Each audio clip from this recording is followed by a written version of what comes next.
Hello friends, मैं अंकुर श्रीवास्तव स्वागत करता हूं परीक्षा मंथन ऑफिशियल यूट्यूब चैनल पे। ठीक, आज कल जैसे इकोनॉमिक्स की क्लास में हम लोगों ने डिफरेंट टाइप के बैंकों के बारे में जाना, जैसे cooperative bank, commercial bank, developed bank, EXIM bank, NABARD, regional rural bank, क्षेत्रीय ग्रामीण बैंक, इन सभी की अवसंरचना, संरचना और इनके किए गए कार्य, इनके गठन के बारे में हमने विस्तृत तौर पे जाना। आज हम अब नेक्स्ट टॉपिक पे, जो बैंक के नेक्स्ट टॉपिक्स जो बचे हैं उन पे चर्चा करेंगे। इसके बाद हम नेक्स्ट हमारा नया चैप्टर स्टार्ट होगा जिसका नाम होगा कैपिटल मार्केट, मुद्रा बाजार एवं पूंजी बाजार। ठीक है, तो आज के टॉपिक में हम पहले जैसे स्टार्ट करते, कल का एक टॉपिक छूट गया था, जैसे आज नेक्स्ट टॉपिक में हम आते हैं। ये 1 सेकेंड, ये प्रोग्राम ये हिला है थोड़ा सा, तो ये एक कल के टॉपिक में ये हम आते हैं कि मुद्रा बैंक क्या है, व्हाट इज अ मुद्रा, MUDRA, मुद्रा बैंक। मुद्रा बैंक क्या है? मुद्रा बैंक जिसका फुल फॉर्म होता है micro unit development refinance agency, इसको कहेंगे माइक्रो यूनिट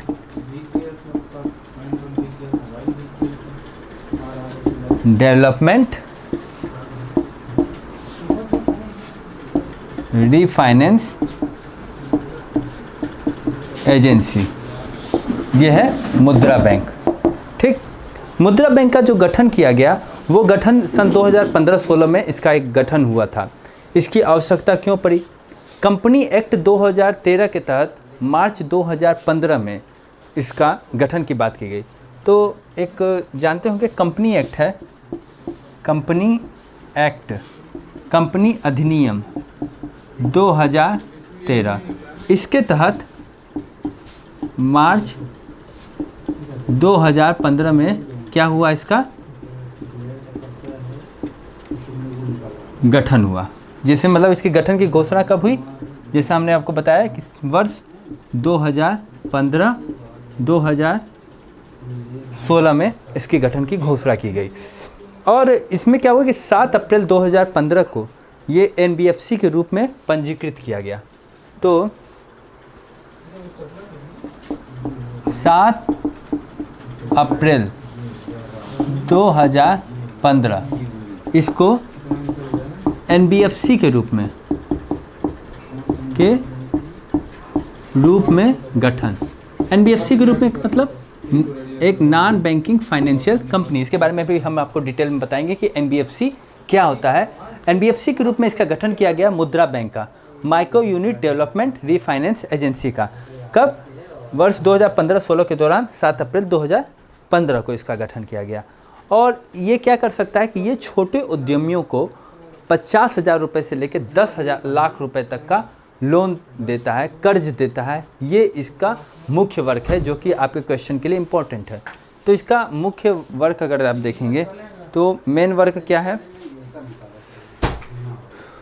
इसको लिख लिए हैं, मैं मिटा दूं। इसका मेन वर्क आप देखिए तो इसका मुख्य कार्य ये है कि छोटे उद्यमियों को, ठीक है, 50,000 से 10 लाख रुपए तक कर्ज, ये इसका मुख्य पॉइंट है जो इसका क्वेश्चन भी मेड हो सकता है। ठीक, तो मुद्रा योजना क्या है? मुद्रा योजना छोटे उद्यमियों के लिए भारत सरकार के द्वारा वर्ष 2015-16 में लाई गई योजना है, जिसमें ये एक बैंक का गठन NBFC के रूप में हुआ, non banking financial corporation company के रूप में। और इसका मुख्य उद्देश्य था छोटे उद्यमियों को सहायता देना, 50,000 से लेकर के 10 लाख रुपए तक का कर्ज प्रोवाइड करना। अब हम बात करेंगे पेमेंट बैंक की। पेमेंट बैंक क्या होता है? आजकल आप देखते होंगे पेमेंट बैंक की संरचना आप हर जगह सुनते होंगे, कई जगह, जैसे कि हमारा पेटीएम है, ठीक, आपका एयरटेल है, और इंडिया पोस्ट ऑफिस जो बैंक बना है वो भी एक तरह से क्या है, एक तरह से पेमेंट बैंक है। तो ये पेमेंट बैंक है। पेमेंट बैंक की कल्पना आई है, पेमेंट बैंक की कल्पना किसके, नचिकेत मोर समिति की रिकमेंडेशन है, उस पर आई। तो हम अब बात करते हैं पेमेंट बैंक, पेमेंट बैंक की बात करते हैं। पेमेंट बैंक क्या है? देखिए, इसमें पेमेंट बैंक में जो न्यूनतम चुकता पूंजी थी, जो इक्विटी थी, जिस पे इस बैंक की संरचना रखी गई कि इतना आपके पास होना चाहिए, दैट इज़ 100 करोड़, 100 करोड़ रुपए थी। ठीक है, तो न्यूनतम चुकता इक्विटी पूंजी कितनी थी इसमें? न्यूनतम चुकता इक्विटी पूंजी ये थी 100 करोड़ रुपए।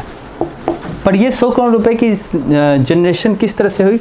इसकी जनरेशन ऐसे हुई कि सरकारी बॉन्ड के रूप में 75% जमा किया गया, और बाकी जो रेस्ट 25% था, उसे हम जो शेड्यूल्ड कमर्शियल बैंक थे, जो अनुसूचित वाणिज्यिक बैंक थे, उन्होंने जमा किया। तो ये जो 100 करोड़ आप देख रहे हैं, इसको हम 2 पार्ट में डिवाइड करते हैं। इसमें जो 75% पार्ट है, ये 1 सेकेंड, इसमें 75% पार्ट, 75% और 25%, 75% पार्ट जो है वो दर्ज किया गया किसके द्वारा? ये 75% सरकारी बॉन्ड के रूप में था, सरकारी बॉन्ड के रूप में, और 25% जो था वो कौन था? जो अनुसूचित वाणिज्यिक बैंक थे, उन्होंने लगाया। तो ये इसका जो 100 करोड़ रुपए का जो जनरेशन हुआ, न्यूनतम चुकता इक्विटी पूंजी, ये 75% 25% का रेशियो में इनका स्ट्रक्चराइज था पेमेंट बैंक का। पेमेंट बैंक क्या वर्क क्या होता है? देखिए, पेमेंट बैंक का वर्क ये है कि वो डिमांड डिपॉजिट दे सकते हैं। ठीक, डिमांड डिपॉजिट दे सकते हैं, और किसी भी व्यक्ति को 1 लाख रुपए तक का ऋण भी वो उस व्यक्ति को दे सकते हैं। परंतु और एटीएम भी जारी करने का इनको अधिकार होता है। तो ये अगर आप लिख चुके हैं कि पेमेंट बैंक क्या है, एक जिसकी न्यूनतम चुकता पूंजी कितनी होनी चाहिए? 100 करोड़ रुपए होनी चाहिए, और इसमें 75% सरकारी बॉन्ड के रूप में, और 25% कौन जारी देता है? वो शेड्यूल्ड कमर्शियल बैंक, वो इसको 25% रेस्ट अमाउंट लगाते हैं। और इसमें क्या होता है कि इसके जनरेशन के लिए इसका वर्क इम्पॉर्टेंट है कि भाई इसका वर्क क्या है। तो ये क्या होता है कि अगर ये यस, इसका मतलब यस समझिएगा, ये एटीएम जारी कर सकते हैं, एटीएम जारी कर सकते हैं, साथ में ये डिमांड डिपॉजिट भी दे सकते हैं, डिमांड डिपॉजिट भी दे सकते हैं। ठीक, ये क्वेश्चन आते हैं कि डिमांड डिपॉजिट दे सकते हैं कि नहीं, एटीएम जारी होता है कि नहीं। ठीक है, साथ में ये है, क्या ये ऋण दे सकते हैं? नहीं, नो। क्या ये ऋण नहीं दे सकते हैं? ओके, इस पे आपको ध्यान देना है कि ये ऋण नहीं दे सकते। क्रेडिट कार्ड जारी कर सकते हैं? नहीं, क्रेडिट कार्ड भी जारी नहीं कर सकते हैं। क्रेडिट कार्ड भी क्या है? एक तरह से ऋण है कि भाई आपकी कुछ क्रेडिट है, उस क्रेडिबिलिटी के आधार पे हम आपको कहते हैं एडवांस में इतना पैसा दे सकते हैं, तो वो भी एक तरह से ऋण हो गया। ठीक, फ्यूचर में वो पैसा कटेगा, तो ये क्रेडिट कार्ड जारी नहीं कर सकते। ठीक, और ये डेबिट कार्ड का भी भुगतान करते हैं, जैसे एटीएम है वो एक तरह से डेबिट कार्ड ही होता है, और मैक्सिमम 1 लाख रुपए तक ग्राहक को दे सकते हैं।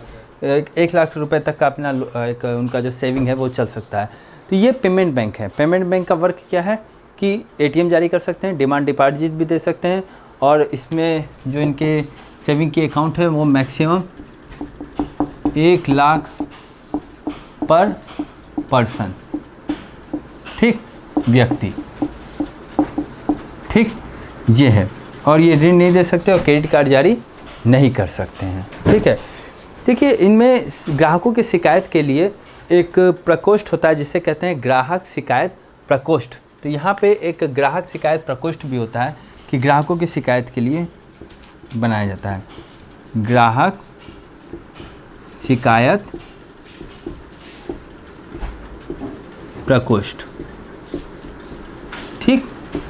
किसके लिए होता है? ग्राहकों के शिकायत के लिए होगा। तो ये इनका एक वर्क हो गया जो कि इम्पोर्टेंट है, जिस पे क्वेश्चन बन सकता है। क्या इनमें ग्राहक शिकायत प्रकोष्ठ की संरचना होती है? तो हाँ, ये होती है। कुछ एग्जांपल अगर आपसे पूछ लेता है, जैसे पूछ देगा कि इसमें से कौन पेमेंट बैंक हैं, तो फॉर एग्जांपल अगर आप देखिए पेमेंट बैंक के लिए, ये जैसे पेमेंट बैंक की एग्जांपल आप देखा जाए तो एयरटेल आप देखते हैं, एयरटेल एक पेमेंट बैंक है, ठीक। पेटीएम वो एक पेमेंट बैंक है, साथ में पोस्ट ऑफिस वो भी एक क्या है, एक तरह से पेमेंट बैंक है। तो ये आप पेमेंट बैंक की संरचना के बारे में जाने कि भुगतान बैंक क्या है। भुगतान बैंक जिसे भुगतान करना है, एटीएम जारी कर सकता है, डिमांड डिपॉजिट एक्सेप्ट कर सकता है, मैक्सिमम 1 लाख रुपए पर व्यक्ति तक सेविंग हो सकता है, ऋण नहीं दे सकते, क्रेडिट कार्ड जारी नहीं कर सकते। वहाँ ग्राहक शिकायत प्रकोष्ठ की व्यवस्था होती है। एयरटेल पेमेंट बैंक और ये पोस्ट ऑफिस की जो बैंक है वो एक तरह से पेमेंट बैंक है। ये किसके रिकमेंडेशन पे आया था? तो ये आया था नचिकेत मोर समिति के रिकमेंडेशन पे, ठीक। ये जितनी बातें बताई जा रही हैं, ये एक एक बातें एग्ज़ाम पे इम्पॉर्टेंट हैं, ये आ सकती हैं क्योंकि ये नवीन अवसंरचना है। पेमेंट बैंक और माइक्रो फाइनेंशियल इंस्टीट्यूशंस को बैंकिंग के सेक्टर में लाने का सबसे बड़ा मुख्य उद्देश्य है फाइनेंशियल इंक्लूजन, वित्तीय समावेशन को बढ़ावा देना। सरकार का ये मूड है। अब हम बात करते हैं स्मॉल बैंक की। स्मॉल बैंक क्या होते हैं? जनरली स्मॉल बैंक के बारे में आपने सुना होगा कि ये क्या करते हैं। तो इस देखिए, यहाँ पे बैंक के बीच में डिफरेंस होता है। स्मॉल बैंक जो होते हैं वो जमा स्वीकार कर सकते हैं, जमा स्वीकार कर सकते हैं, बट उधार नहीं दे सकते हैं। ध्यान दीजिएगा, जमा को तो स्वीकार कर सकते हैं बट उधार को नहीं दे सकते हैं। और इनके सेवा संचालन पे कोई प्रतिबंध नहीं है। मतलब ऐसा नहीं कि केवल ये रूरल एरिया में रहेंगे या अर्बन एरिया में रहेंगे, ये ब्रॉड एरिया में रह सकते हैं।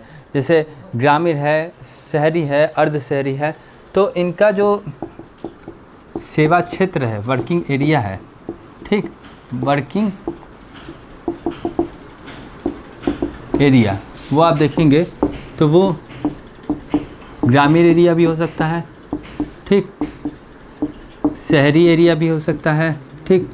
जो नगर है, नगर पंचायत हैं, अर्ध शहरी जिसे कहते हैं, वहाँ पे भी ये कार्य कर सकते हैं, खोले जा सकते हैं। इनमें जो न्यूनतम पूंजी है वो न्यूनतम पूंजी कितनी होती है? 100 करोड़ रुपए। तो न्यूनतम पूंजी, जैसे कि हमने आपको बताया था कि पेटीएम में भी न्यूनतम पूंजी जो होती है वो कितनी है? 100 करोड़। न्यूनतम पूंजी इसमें कितनी है? 100 करोड़। या फिर इसे आप कह दीजिए अर्ध शहरी निकाय, यहाँ पे भी ये खोले जा सकते हैं। इसके लाइसेंस लेने के लिए क्या है? इसके लाइसेंस लेने के लिए वही व्यक्ति स्मॉल बैंक खोल सकता है जिसे 10 साल का वित्तीय अनुभव हो, फाइनेंशियल मार्केट में 10 साल का। वो चाहे चिट फंड हो, चाहे वो कोई सरकारी वित्तीय लेन देन का कार्य करते हों, मतलब टोटल जो भी नॉन बैंकिंग फाइनेंशियल कंपनीज़ के में 10 वर्ष का वित्तीय अनुभव हो और वो व्यक्ति भारतीय हो, ठीक, और वही इसका लाइसेंस ले सकता है। तो इसके लाइसेंस के लिए योग्यता अगर देखा जाए तो वो व्यक्ति है कि जो कि पहली बात भारतीय हो, ठीक, 10 वर्ष का वित्तीय अनुभव हो और अनुभव, ठीक। ये 2 बातें हो गई। तीसरी बात ये हो गई कि वो यहाँ पे अब एफडीआई कितनी है? पहले 49% थी, अब वर्तमान में एफडीआई कितनी हो गई यहाँ पे? 75%। एफडीआई 49% क्या थी, बट अब कितनी हो गई, अब हो गई 75% एफडीआई हो गई। ठीक। जो स्मॉल बैंक होते हैं वो स्मॉल बैंक क्या होता है, एक तरफ के सूक्ष्म वित्त संस्था होती है, माइक्रो फाइनेंस इंस्टीट्यूशन होते हैं। ये जो स्मॉल बैंक क्या है, ये एक तरह से एमएफआई है। एमएफआई मतलब माइक्रो फाइनेंस इंस्टीट्यूशन, सूक्ष्म वित्त संस्था। स्मॉल बैंक एक तरह से क्या है, माइक्रो फाइनेंस इंस्टीट्यूशन है, सूक्ष्म वित्त संस्था है। और अब ये अच्छा वर्क कर रहे हैं तब जब ये यूनिवर्सल बैंक की तरह से कार्य करने लगते हैं। यूनिवर्सल मतलब सार्वभौमिक बैंक की तरह से कार्य करने लगे, मतलब ये इंश्योरेंस भी दें, म्यूचुअल फंड भी दें और कार्य भी कर सकें। तो पहले ये क्या था कि 75% जो इनका ऋण है, 75% जो ऋण है वो प्राइमरी सेक्टर लेंडिंग में इनका जाएगा। तो ये 75% अपना जो ऋण है वो कहाँ देंगे, वो देंगे पीएसएल में, दैट इज प्राइमरी प्राथमिक सेक्टर, दैट इज क्षेत्र लेंडिंग, दैट इज देयता। इनकी प्राथमिक क्षेत्र देयता में ये 75% अपना जो ऋण का डोनेशन करेंगे। और अभी तक मैक्सिमम ये कितना दे सकते हैं, मैक्सिमम ये 25 लाख रुपए तक दे सकते हैं। इससे बड़े का लोन जो होता है ये नहीं दे सकते। अगर लोन देने की लिमिट आए तो लोन ये कितना दे सकते हैं, तो लोन की जो लिमिट इसमें डिसाइड की गई है वो लिमिट कितनी है, वो है 25 लाख रुपए तक। इससे अधिक का लोन वो नहीं दे सकते। तो स्मॉल बैंक एक तरह से micro finance institution, that is सूक्ष्म वित्त संस्था। 75% ऋण कहाँ देंगे, ये प्राथमिक क्षेत्र देयता में देंगे, मतलब कृषि में देंगे, ग्रामीण क्षेत्र में देंगे। और इनका जो वर्किंग एरिया है वो ग्रामीण, शहरी, अर्ध शहरी हर जगह रहेगा। ये जमा को स्वीकार कर सकते हैं, उधार नहीं देंगे।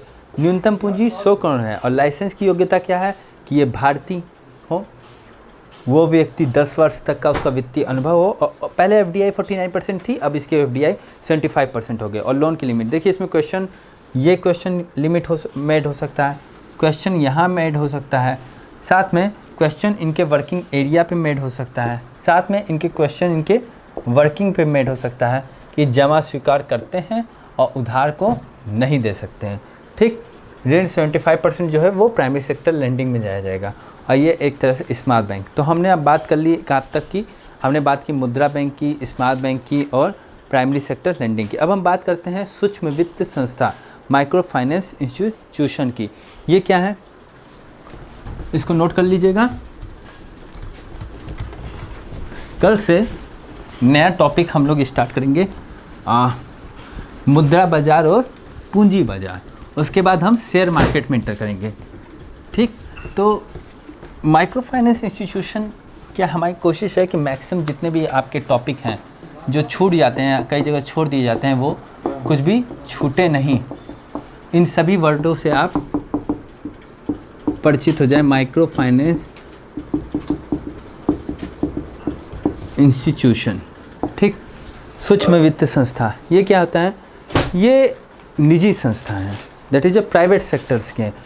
और ये जमा नहीं लेते हैं, ये केवल उधार देते हैं। ध्यान दीजिएगा, स्मॉल बैंक क्या करता है, जमा लेता है, उधार नहीं देता है। जबकि ये क्या करते हैं, ये एक तरह से क्या है, ये निजी संस्था है, पहली चीज़, फर्स्ट। दूसरी बात ये है कि ये अगर इनका वर्क देखिएगा तो वर्क के क्राइटेरिया में ये जमा को क्या करेंगे, नहीं लेते हैं, नो सेविंग, नहीं लेते हैं। तो ये क्या करते हैं, ये उधार देते हैं। देखिए, ध्यान दीजिएगा, ये इम्पॉर्टेंट है ये लाइन। यहाँ ये जमा को नहीं लेते हैं, ये उधार देते हैं। स्मॉल बैंक में दूसरी चीज़ थी। तो ये करते क्या हैं, कैसे ये इनके पास पैसा कहाँ से आता है? जो भी बैंक होते हैं, वाणिज्यिक बैंक होते हैं, जो वाणिज्यिक बैंक होते हैं, आपको हमने बताया था जो वाणिज्यिक बैंक होते हैं उनको 40% कहाँ देखना पड़ता है, प्राइमरी सेक्टर लेंडिंग देना पड़ता है। तो वो क्या करते हैं, डायरेक्टली किसानों को देंगे, तो किसानों से फिर धन की वसूली हो ना हो, एनपीए की समस्या बढ़ती है। तो वो क्या करते हैं कि वाणिज्यिक बैंक मैक्सिमम जो ये एक माइक्रो फाइनेंस इंस्टीट्यूशन में दिया हुआ धन भी एक तरह से प्राइमरी सेक्टर लेंडिंग के अंतर्गत आता है। तो ये क्या करते हैं कि वाणिज्यिक बैंक अपना उधार देते हैं किसको, माइक्रो फाइनेंस इंस्टीट्यूशन को। तो ये उधार देते हैं किसको, MFI को। ठीक, कौन देता है, बैंक देता है। ठीक, और फिर माइक्रो फाइनेंस इंस्टीट्यूशन किसको देते हैं, ये उधार देते हैं। और सिंपल वर्ड में बताने की कोशिश किया जा रहा है, SHG को, सेल्फ हेल्प ग्रुप को, GHG को। SHG मतलब self help group and that is joint help group. ठीक, SHG और GHG को माइक्रो फाइनेंस इंस्टीट्यूशन देते हैं। बिकॉज ये क्यों देगा, this is because primary sector lending, प्राथमिक क्षेत्र देता, जो कि 40% देना ही है। ठीक, और ये मुख्यतः कहाँ कार्य करते हैं, ये मुख्यतः कार्य करते हैं मुख्यतः ग्रामीण क्षेत्र में कार्य करते हैं। ठीक, ग्रामीण क्षेत्र में कार्य करते हैं। तो इस हिसाब से अब तक आपने जाना कि जो माइक्रो फाइनेंस इंस्टीट्यूशन है उनको पैसे की ज़रूरत होती है, और ये पैसा ग्रामीण एरिया में जो स्वयं सहायता समूह बने रहते हैं, सेल्फ हेल्प ग्रुप बने रहते हैं, उनको धन देते हैं, या फिर संयुक्त सहायता समूह बने रहते हैं। ठीक, स्वयं मतलब कुछ लोगों द्वारा बनाया गया एक समूह या संयुक्त रूप से बनाया गया समूह, उसको धन देते हैं। तो इनकी बैंक की जो प्राइमरी सेक्टर लेंडिंग की जो 40% की रिस्पॉन्सिबिलिटी वो भी कंप्लीट हो जाती है, माइक्रो फाइनेंस इंस्टीट्यूशन को धन भी मिल जाता है। और ये माइक्रो फाइनेंस इंस्टीट्यूशन सूक्ष्म वित्त संस्था क्या करते हैं, ठीक, ये इसको हिंदी में भी लिख दीजिए, सूक्ष्म वित्त संस्था, ये धन दे देते हैं किसको, फाइनली ग्रामीण एरिया में धन पहुंच जाता है। और ये उधार देते हैं, ध्यान दीजिएगा, जमा को नहीं लेते हैं। ठीक, तो अब हम यहाँ पे मुख्यतः ये जानना है कि जो भारत में MFI असफल हो गई, दैट इज सक्सेस नहीं रही है। भारत में क्या हुआ, भारत में MFI अगर पूछा जाए सफल है तो ये असफल है। तो ये क्वेश्चन उठता है कि ऐसा क्यों हुआ, वाई।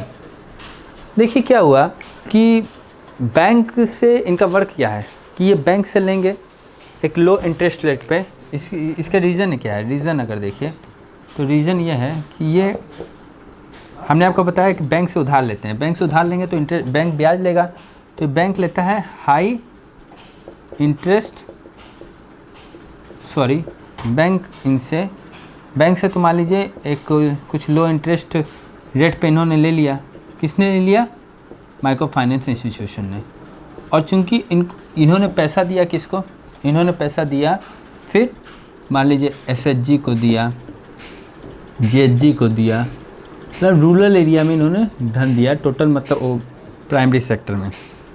ठीक, और यहाँ दिया हाई इंटरेस्ट रेट पे, हाई इंटरेस्ट रेट पे। ठीक, तो यहाँ लो इंटरेस्ट रेट था और यहाँ पे ये हाई इंटरेस्ट रेट था, क्योंकि माइक्रो फाइनेंस इंस्टीट्यूशन को कुछ कमाना है, इनका मुख्य कार्य उधार देना है। कोई जमा तो रख नहीं रहे हैं कि इनको पैसे को सर्कुलेट कर रहे हैं और इनको कुछ धन की उगाही हो रही है। तो यहाँ पे दिक्कत हुई कि NPA की समस्या बढ़ गई, बिकॉज यहाँ पे रिज़ल्ट क्या हुआ, रिज़ल्ट आप देखेंगे, रिज़ल्ट इसका ये हुआ कि एनपीए बढ़ गया, एनपीए की समस्या बढ़ी। क्यों? क्योंकि जो सेल्फ हेल्प ग्रुप थे और जेएचजी थे, उन्होंने पैसे को लौटाने में असफल हो गए। ये क्या सिस्टम हो गया? फेल। जब ये सिस्टम फेल हो गया तो जो पैसा गया वो आया नहीं, और इनको पैसा, चूँकि इन्होंने बैंक से लिया था तो पैसा तो इनको देना ही है, ठीक। तो इस तरह से यहाँ पे एनपीए की समस्या बढ़ती गई और ये माइक्रो फाइनेंस इंस्टीट्यूशन फेल हो गया। इसके लिए एक समिति बनी। क्वेश्चन पूछा जाता है कि कौन सी समिति बनी, तो उसका नाम है मालेगाम समिति, ठीक। इसको लिख लिया तो इसको मैं मिटा दूं। माइक्रो फाइनेंस इंस्टीट्यूशन के बारे में बताया, ये एक निजी संस्थाएं हैं जो जमा को स्वीकार नहीं करती, उधार देती हैं, उधार किस हिसाब से देती हैं? बैंक से धन लिया लो इंटरेस्ट रेट पे और हाई इंटरेस्ट रेट पे सेल्फ हेल्प ग्रुप को दे दिया, ज्वाइंट हेल्प ग्रुप को दे दिया, रूरल एरिया में दे दिया। परंतु जब धन नहीं आया तो वो धन एनपीए के रूप में कन्वर्ट हुआ, फाइनली लॉस हुआ और ये इंडिया में फेल हो गई। मुख्यतः ग्रामीण क्षेत्र में कार्य कर रही हैं और इसीलिए वाणिज्यिक बैंक जो ग्रामीण क्षेत्र में या एग्रीकल्चर या रूरल एरिया में जो उनको 40% धन देना है, वो माइक्रो फाइनेंस इंस्टीट्यूशन को दे देते थे कि उनकी रिस्पॉन्सिबिलिटी भी कंप्लीट हो जाती थी। परंतु अब ये फेल हुआ तो इस सरकार ने रिव्यू किया कि यार ये फेल हुआ क्यों, तो हुआ क्यों। इसके लिए उन्होंने एक समिति बनाई।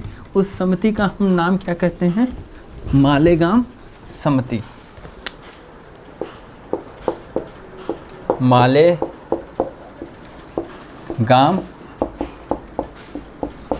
समिति क्यों बनी?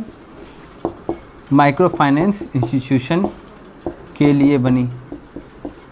इसके लिए सजेशन देने के लिए कि ये क्यों फेल हुई। और ये खुद एक ये थे, ये क्या थे? ये एक चार्टर्ड अकाउंटेंट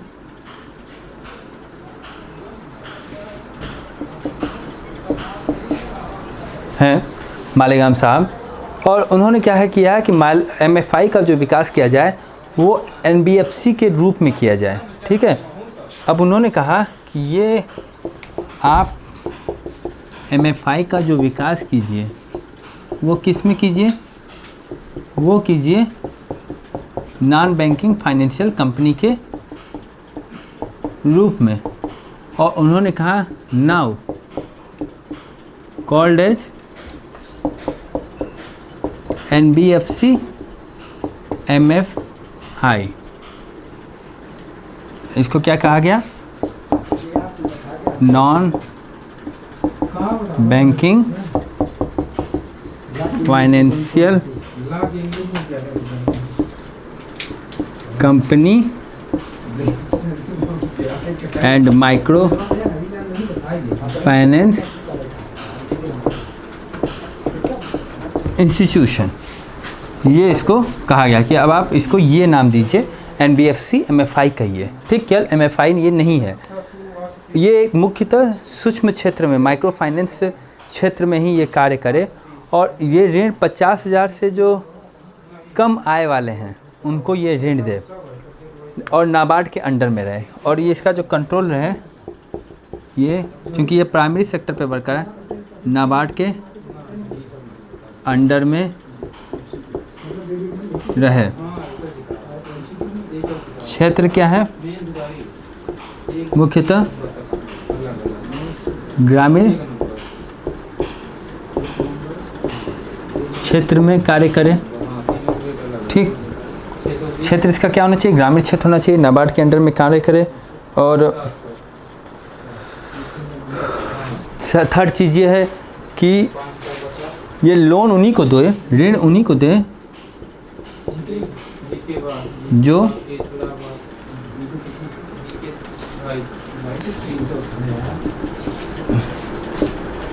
सूक्ष्म वित्त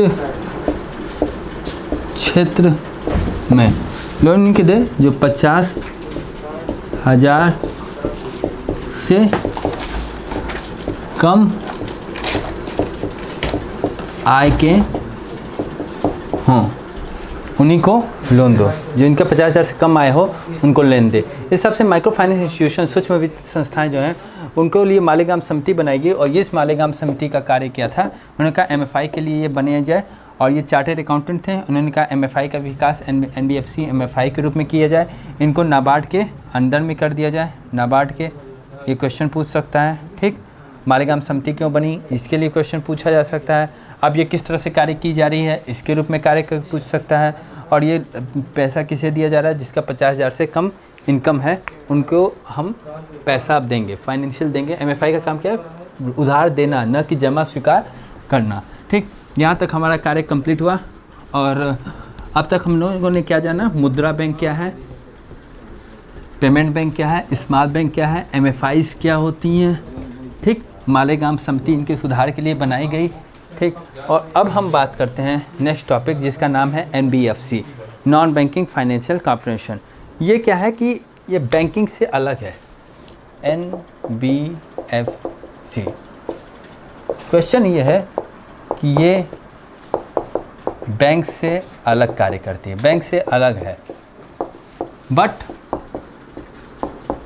वाई, क्यों?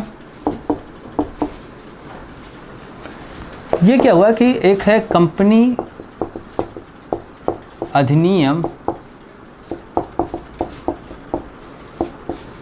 1956 के अंतर्गत क्या है, ये पंजीकृत, रजिस्टर्ड, कंपनी अधिनियम 1956 के अंतर्गत ये रजिस्टर्ड थी, ठीक।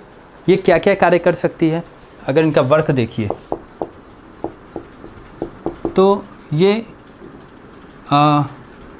कोई भी चालू खाता नहीं खोल सकते, इनके यहाँ कोई चालू खाता नहीं खोल सकते हैं आप। दूसरी बात, यहाँ जमा खाता मतलब सेविंग अकाउंट भी नहीं खोला जा सकता, मीन्स करेंट अकाउंट नहीं खोल सकते आप, सेविंग अकाउंट नहीं खोल सकते, और ये कोई चेक और DD भी जारी नहीं कर सकते, चेक एंड DD जारी नहीं कर सकते, ठीक। ध्यान दीजिएगा, ये इनका वर्क है। तो फिर ये कर क्या सकते हैं, हाँ, ये FD योजना, एक फिक्स्ड डिपॉजिट योजना, ये चला जाते हैं। और ये फिक्स्ड डिपॉजिट में जो रेट होता है वो RBI एक रेटिंग लगाती है, उस रेटिंग के आधार पे ही ये फिक्स्ड डिपॉजिट एक particular time period, particular term period के लिए डिपॉजिट को स्वीकारते हैं और उस पर ब्याज देते हैं। तो NBFC की जो कार्य होता है वो किसको कहें, जो भी कंपनियां जो वित्तीय क्षेत्र में कार्य की हैं, तो ये FD योजना को तो चला सकती हैं, यह सब पे नहीं है। एक ये है कि फिक्स्ड डिपॉजिट जारी कर सकते हैं,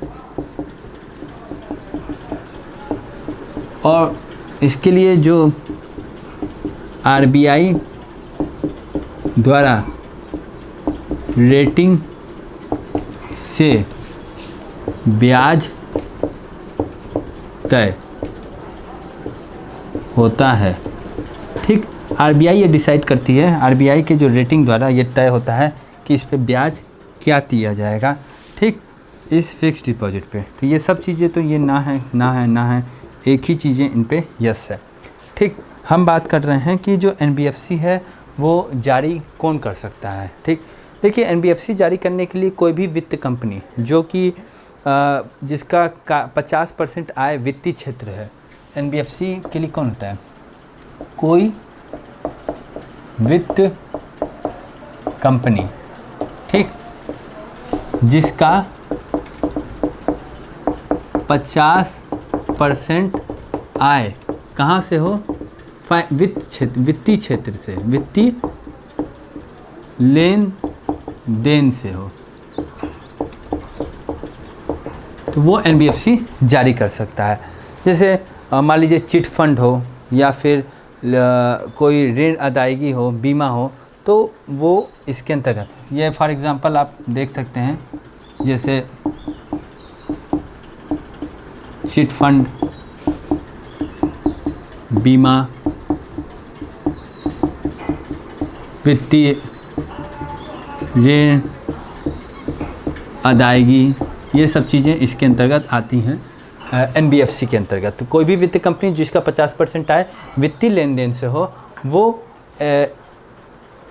1956 कंपनी अधिनियम के तहत पंजीकृत हो सकता है एनबीएफसी के रूप में, और इनका वर्क ये है। बट ये एफडी जो जारी करेंगे वो आरबीआई द्वारा जो रेटिंग जारी की जाएगी उसके आधार पे ही इनको ब्याज देना है, ठीक। जैसे बीमा क्षेत्र क्या है, बीमा क्षेत्र भी एक तरह से एनबीएफसी है। बीमा क्षेत्र आप जो इंश्योरेंस सेक्टर देखते हैं वो एनबीएफसी है। एनबीएफसी के अपने अपने रेगुलेटर हैं, रेगुलेटर्स मतलब नियामक। इसको नोट कर लिए हैं, ठीक, इसको नोट करते जाइए। ये यहाँ डायरेक्ट क्वेश्चन इनके वर्क से रिलेटेड पूछ सकता है, ये किस अधिनियम के तहत अंतर्गत बने हैं, या फिर ये बैंक से क्यों अलग हैं, क्यों इनको नॉन बैंकिंग कहते हैं। अगर एनबीएफसी अगर देखा जाए तो एनबीएफसी के रेगुलेटर, ये भी क्वेश्चन पूछता है एनबीएफसी के रेगुलेटर क्या है, ठीक। तो जैसे अगर आप कहें कि शेयर मार्केट है तो शेयर मार्केट का रेगुलेटर कौन है, शेयर मार्केट, ठीक। इसका रेगुलेटर कौन है, तो इसका रेगुलेटर है सेबी, शेयर मार्केट का रेगुलेटर सेबी है। और बीमा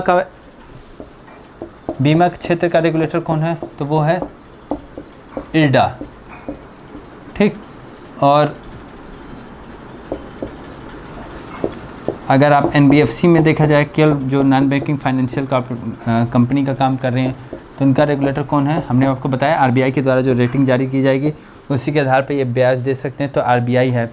और जो चिट फंड है, चिट फंड का रेगुलेटर कौन होता है, तो वो होती है राज्य सरकार। बस इसमें एक लिमिट है। क्या लिमिट हो सकती है, अगर चिट फंड का बाज़ार से उगाही 100 करोड़ से ज़्यादा है तब ये कहाँ से रेगुलेट होगा, तब ये सेबी से रेगुलेट होगा। कि इफ़ कंडीशन है 100 करोड़ से ज़्यादा धन उगाही हो रही है, ठीक, बाज़ार से, तब रेगुलेटर कौन होगा, तब आपका रेगुलेटर हो जाएगा सेबी, तब इसका रेगुलेटर हो जाएगा, ठीक है। दूसरी बात यह है कि जैसे आवास ऋण है तो आवास ऋण पे कौन रेगुलेट करता है, मैंने आपको बताया था कल, एनएचबी, नेशनल हाउसिंग बैंक, आवास ऋण के लिए। तो ये हो गए जो एनबीएफसीज एंड इनके regulator, SEBI, IRDA, NHB, RBI, राज्य सरकार, और कहीं कहीं चिट बैंक के लिए हम चिट फंड जो कंपनीज़ हैं उनके लिए हम दूसरी जगह भी जा सकते हैं, जैसे कि सेबी भी कंट्रोल कर सकता है। इसके लिए एक समिति बनी है ऊषा थारोट समिति, इसको लिख लिए होंगे तो इसको मिटा दें, ऊषा थारोट समिति। ऊषा थारोट समिति का कार्य क्या था, ऊषा थारोट समिति बनाई गई थी एनबीएफसी के रेगुलेट करने के लिए। अब तक हमने मालेगाम समिति बना था, अब हम बात करेंगे ऊषा थारोट समिति के लिए। ऊषा थारोट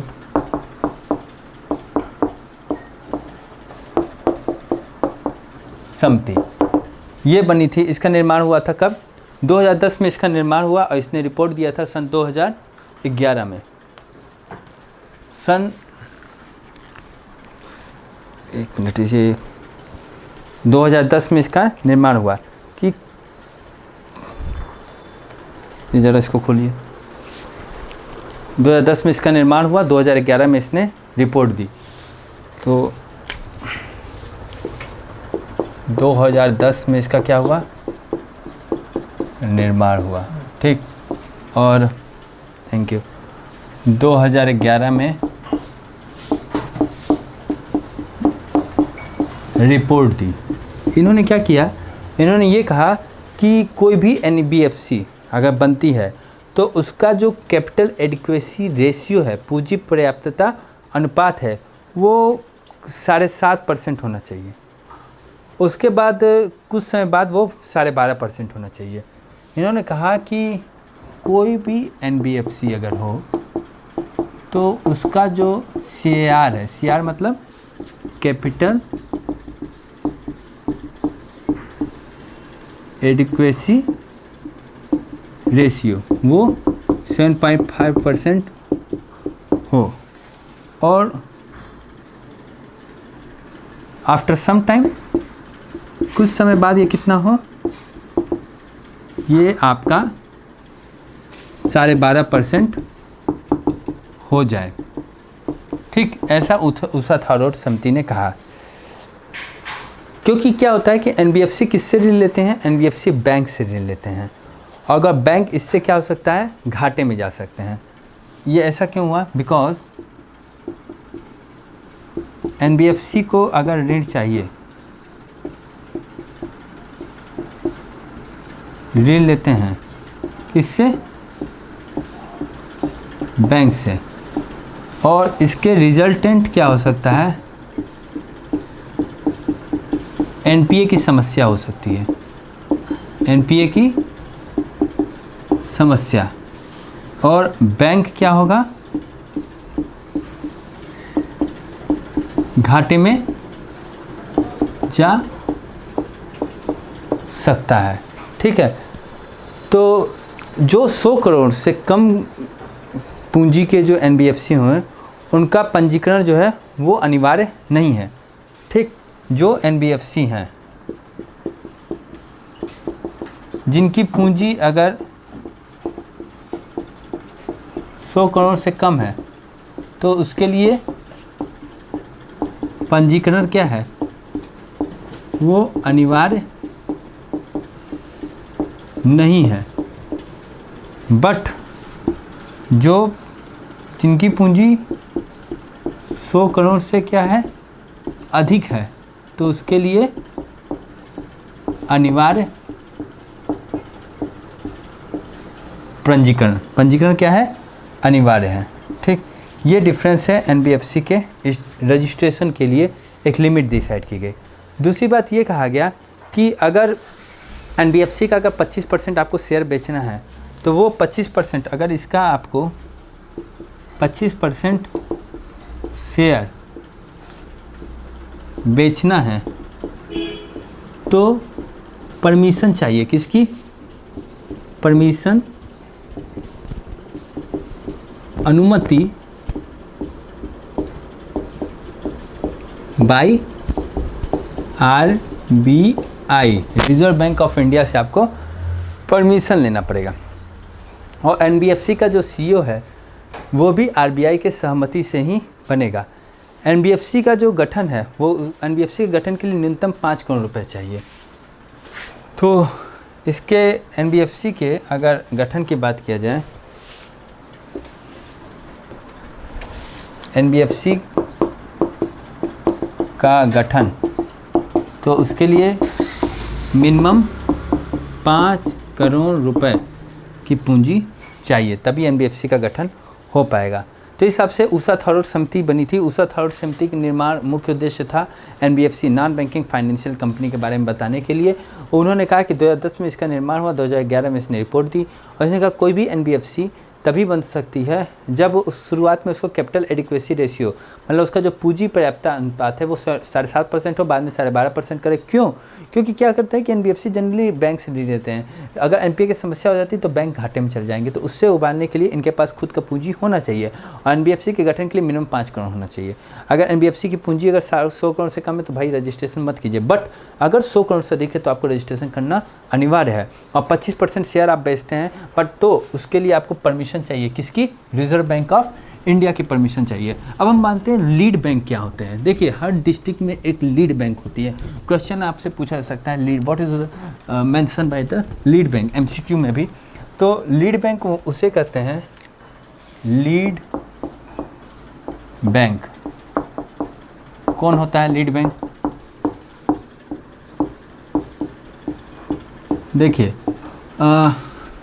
जनरली डिस्ट्रिक्ट में, जब किसी भी डिस्ट्रिक्ट में, जिला में जिस बैंक की शाखा सर्वाधिक हो उसे हम क्या कहेंगे? That is called as lead bank. तो लीड बैंक का मुख्य कार्य क्या है? ये हो गया इसका। अगर मुख्य कार्य देखा जाए तो मुख्य कार्य, इसका मुख्य कार्य है देख रेख करना। किस चीज़ का? कि जो बैंक हैं ज़िले के, वह प्राइमरी सेक्टर लेंडिंग, ठीक, जो प्राथमिक क्षेत्र देता की जो रिस्पॉन्सिबिलिटी है उसको कंप्लीट कर रहे हैं या नहीं। बैंक पीएसएल की रिस्पॉन्सिबिलिटी को कंप्लीट कर रहे हैं, ये देख रेख करना किसकी जिम्मेदारी है? लीड बैंक की है। और डिस्ट्रिक्ट में जिस बैंक की शाखा सबसे ज़्यादा होती है हम उसे क्या कहते हैं? लीड बैंक के नाम से जाना जाता है। और ये लीड बैंक जनरली देखा जाए तो पहले क्या था कि ये पहले lead bank SBI generally maximum lead bank हुआ करती थी। अब हम बात करते हैं वाइट लेबल एटीएम की। What is mention by the white label ATM? White label ATM, white label ATM क्या होता है? सुना है आप लोगों ने? वाइट लेबल एटीएम, देखिए वाइट लेबल एटीएम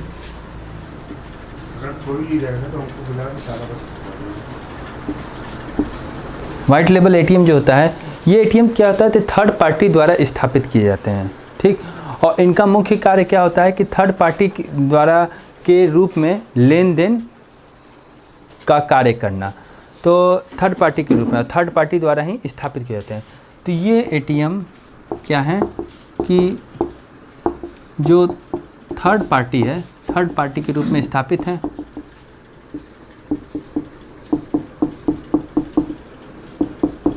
और दूसरा बात क्या होता है कि थर्ड पार्टी रूप में ही लेन देन का कार्य करते हैं।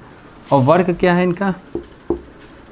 वर्क ये है थर्ड पार्टी रूप में लेन देन का कार्य करना। तो इन क्वेश्चन ये उठता है कि इनको लाभ क्या होता है? इसको लाभ ये होता है कि बैंक जो होता है इस लेन देन के एवज में कुछ उन्हें चार्ज करती है। इसका लाभ इनको ये होता है कि बैंक इस लेन देन के एवज में, ठीक, वाइट लेबल को कुछ चार्ज देती है, कुछ कमीशन देती है, भुगतान करती है, ठीक। यही इनका क्या होता है? मुख्य बेनिफिट होता है। कौन देता है? बैंक देता है। तो ये इनका लाभ हो गया, ये इनका वर्क हो गया और ये एटीएम हो गया, ठीक। आप जैसे सुने होंगे, जैसे मुंबई में टाटा का एक एटीएम है, वाइट लेबल एटीएम। मुंबई में किसका है?